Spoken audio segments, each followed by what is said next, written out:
Hello chess friends and welcome to Azarov chess channel and welcome to the Tata Steel Rapid Blitz tournament in 2019 in India. So this great tournament is continuing and we had many winning games which I really like because I don't like these draws, and as I mentioned in my previous videos, I really like this Rapid and Blitz format because many mistakes happen and many wins are there.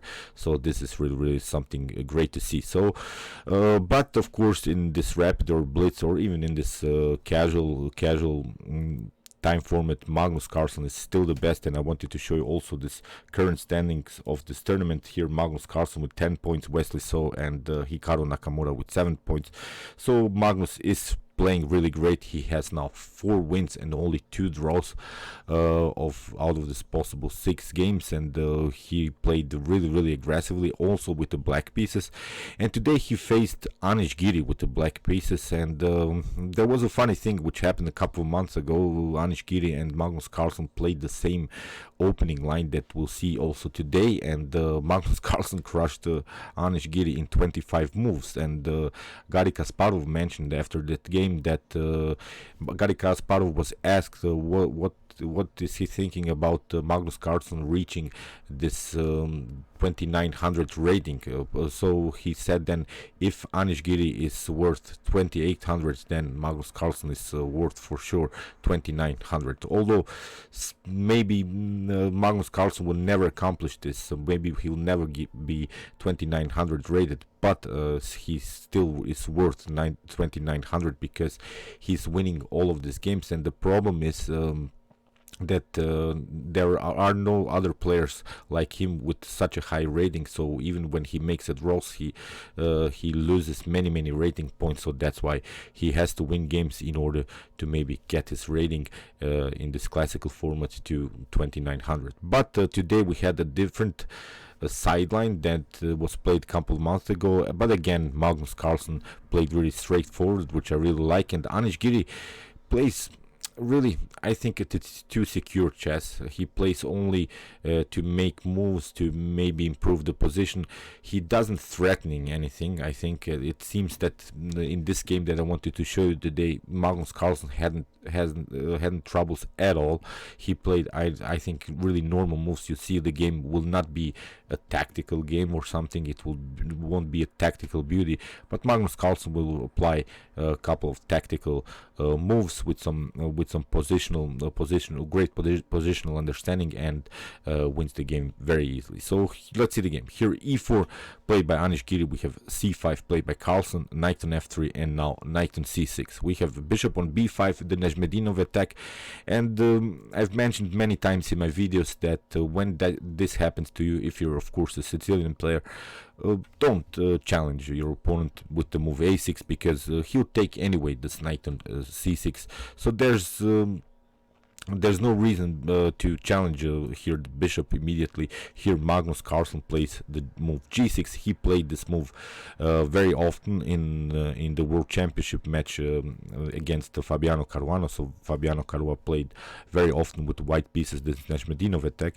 And here castling was played by Anish Giri, and now bishop on g7. We have bishop takes on c6 and b takes c6. So as I said, you don't have to challenge the bishop. The bishop will take the knight anyway. You don't have to weaken your pawn structure further and block out your bishop. So basically this a6 move from this opening point of view is really a loss of tempo. So rook on e1, here Carlsen played queen on c7, and now h3. This is also a common move in the Najmedinov attack, because you have given up your like square bishop. Then one of the ideas to battle against the like square bishop is to place as many of these pawns as possible on like squares, creating sort of a blocking system on like squares.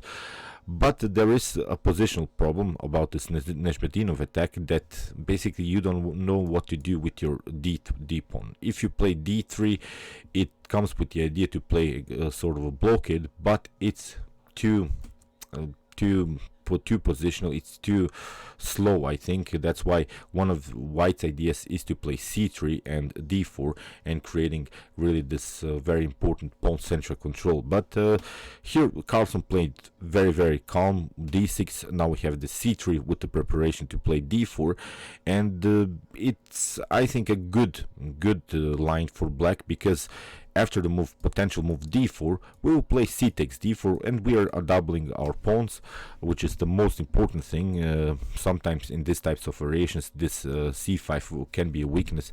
So we are undoubling our pawns and go into a middle game with the bishop pair, and of course trying to open the position as much as we can. So that's why this c3, although it's a common idea, I would love to play here now the black's position, because here after the move d4, black can solve all of these positional problems, which I mean here is this double pawn situation. So knight on f6, if you try e5 here, it's not again so dangerous for black. We can even take, after knight takes on e5, we have knight takes on d5. We're cementing a knight, and the problem now for white is, if you want to kick the knight away, then of course we can try something like knight on b6, but you always have this backward pawn. You cannot advance it, because if you advance it, then the queen comes very too centralized, and now the bishop is aiming on the d4 square. So always there will be always this problem about this backward pawn, and I don't think that white can solve these problems. You have also problems to solve somehow here this knight on e5. So again, I don't think that it brings you so much. So that's why here d4 played by Anish Giri. We have c takes d4, and now c takes d4. Okay, white has his fun. White has the pawn central control, which is a good thing, and of course with knight on c3 it will be even further supported. But again, Magnus Carlsen plays simply calm move, castling, developing all of his pieces, knight on c3, and now bishop on b7. One of the main strategical elements of the opening is to get castle, to develop all of your minor pieces, which Magnus Carlsen did, connect the rooks, and he has now finished his development. He's even faster in the development than white, so it's a great accomplishment, I think, when you play as black. So here e5, played by Anish Giri, d takes e5, we have d takes e5, and now rook on d8 first. Of course,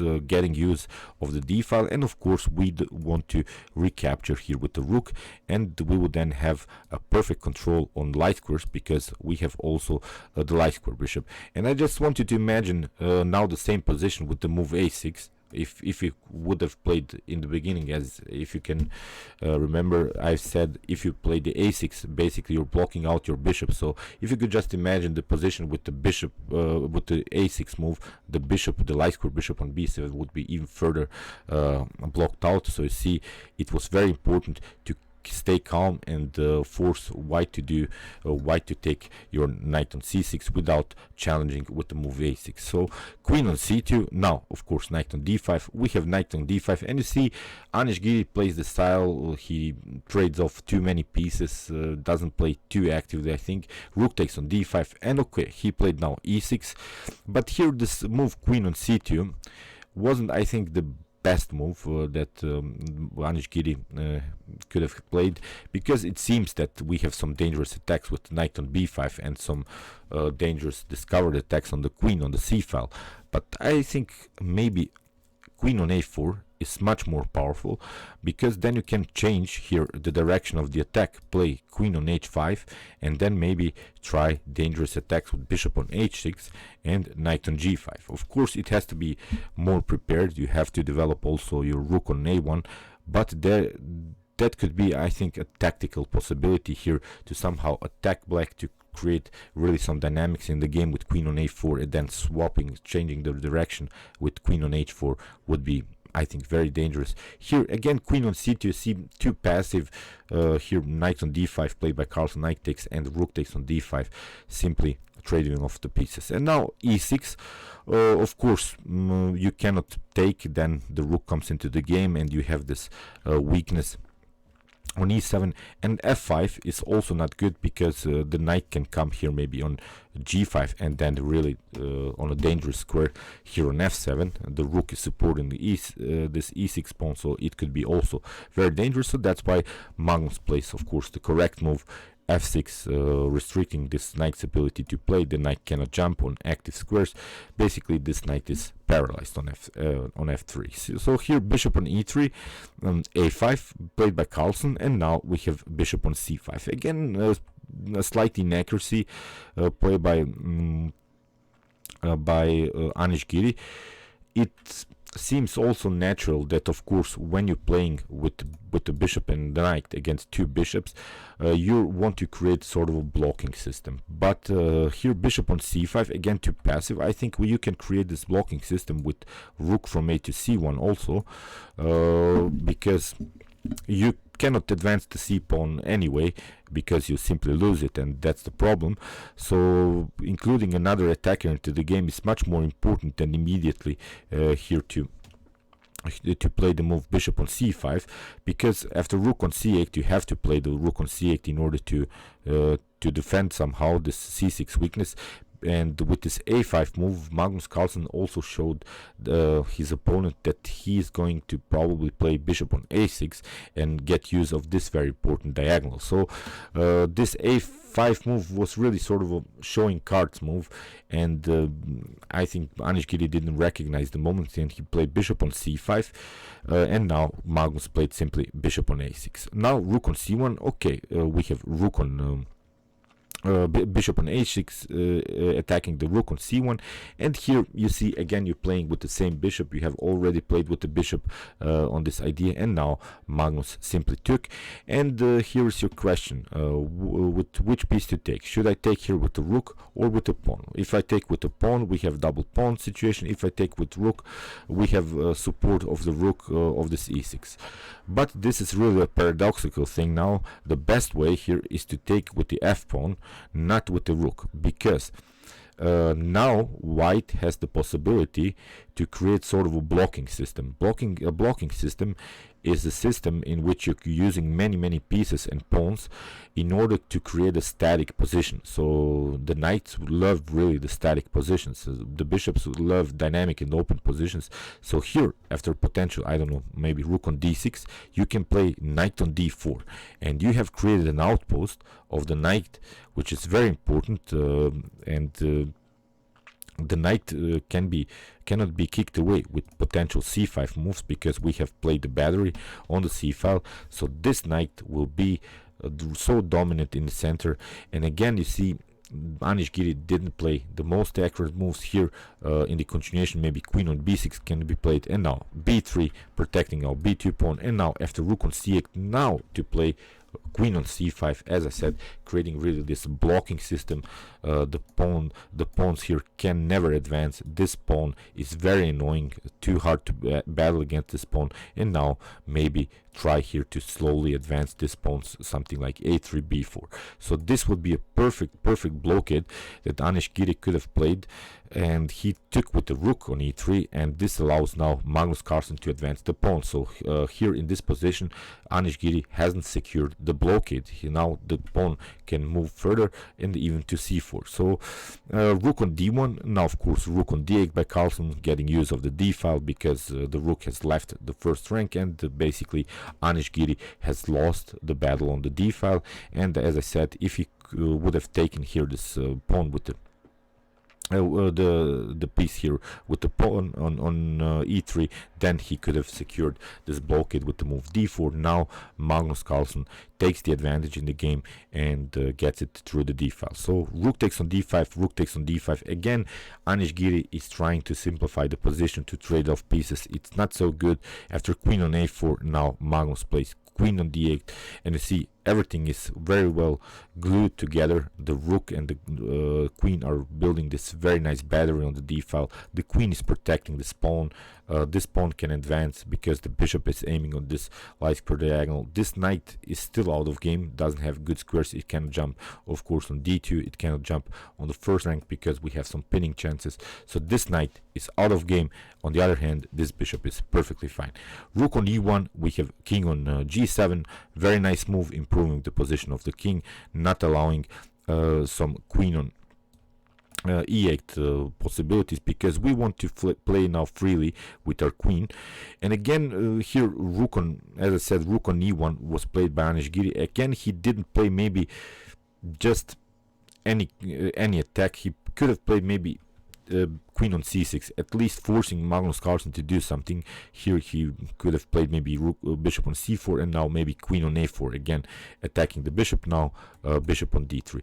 But again, a rook on e1, retreating with the rook again, sort of a passive move. Rook on e1, now king on g7, and now queen on c6, but it's a little bit too late now, because now after bishop on d3, this bishop is ruling here in the center of the board, getting use of this very important diagonals. Knight on d2 was played, and now very nice g5. We want also to play f5, because we can play in a potential endgame very actively with our king on the dark squares. It's very important. You'll see why in the continuation of the game. After knight on b3, we have now this move c4, and this knight, this bishop on d3 is sort of an outpost, sort of an octopus. Of course, when we talk about an octopus, it's always the knight, but now we have a bishop out octopus here on d3. Perfect positional game by Magnus Carlsen. And now after knight on c5, Magnus is the one that wants to simplify the position. We have queen on d6, queen takes on d6. Of course, you cannot take with the e pawn, because then we can take, knight takes on d3, c takes, and now we can push the pawn. So in this scenario, we can simply promote the queen. If you take the rook, we'll take here. If you promote the queen, then of course we'll take, and this is completely winning for white. So that's why after queen on d6, we have rook on d6, and now rook on d1. Now comes this move f5, very important endgame move. You know, Magnus Carlsen is an endgame master, and now he has this perfect diagonal to include the king in the attack. Here f3, now rook on d5, knight takes on d3, and now we have c takes d3. The most important thing about this pawn is that this is now the so-called supported pawn, supported pass pawn, and we want to, of course, to have the rook behind this pass pawn. So now king on f2, but now very important move f4, because we are not allowing this king to go here to e3. We have king on e1, rook on e5, king on f1. If you try king on d2, then of course here rook on e2, and we can take many pawns here on the second rank. So this will be completely winning for black. So that's why here after king on f1, rook on e3, you see how Magnus is going further, more forward, grabbing even some more space.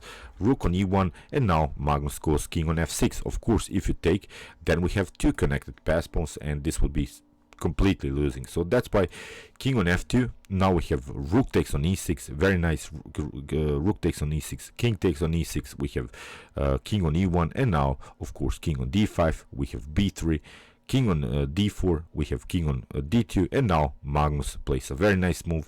The most important thing is now to push this pawn, and here creating a 3-on-2 situation here on the king side, and creating two pass pawns which are basically uncatchable for white's king. So a3, here Magnus played h6, b4.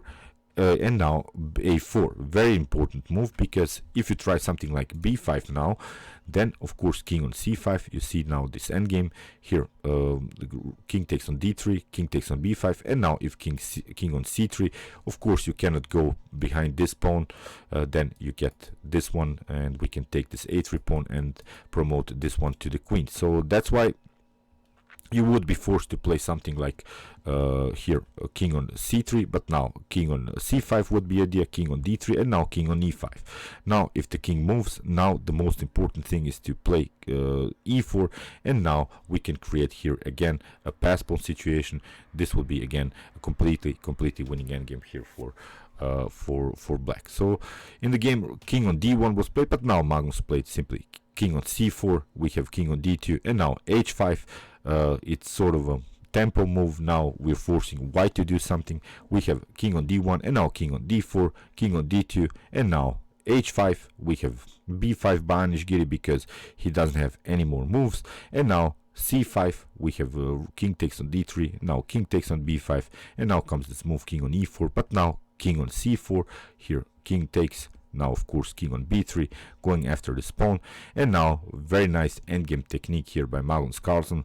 King on a2, forcing now Anish Giri to go into no position, but now he plays a3, and in this position Anish Giri resigned, because of course if you go here, then we can go and promote here. If you try if you try here king on c1, then of course we can go b3 here in this position, and now simply go after these pawns and grab all of them, and this will be again completely winning endgame for black. Okay, you see, great game by Magnus Carlsen. It seems so easy. I don't know how deep his calculations are in this particular lines. Great game. Anish Giri gets again smashed by Magnus in this Nejmedinov attack. Maybe Anish Giri can try something else against Magnus Carlsen. This doesn't work for sure, and we'll see how his tournament will also going on, because Anish Giri has played also many great games against other players in the tournament, but here in this particular line it doesn't fit for him, I think, against Magnus Carlsen. Okay, I hope you enjoyed this game. I enjoyed it a lot because I like these positional games. I think they are very instructive. This was really one of the best instructive chess games of this tournament, and deserves to be shown here on my YouTube chess channel. Meanwhile, you can watch my other commented chess games from this tournament. Here are those links to this video so far, and you can also watch my best chess games of all time if you want to see the best chess games that have been ever played in chess history. Thanks you for watching, guys, and chess is the best, of course.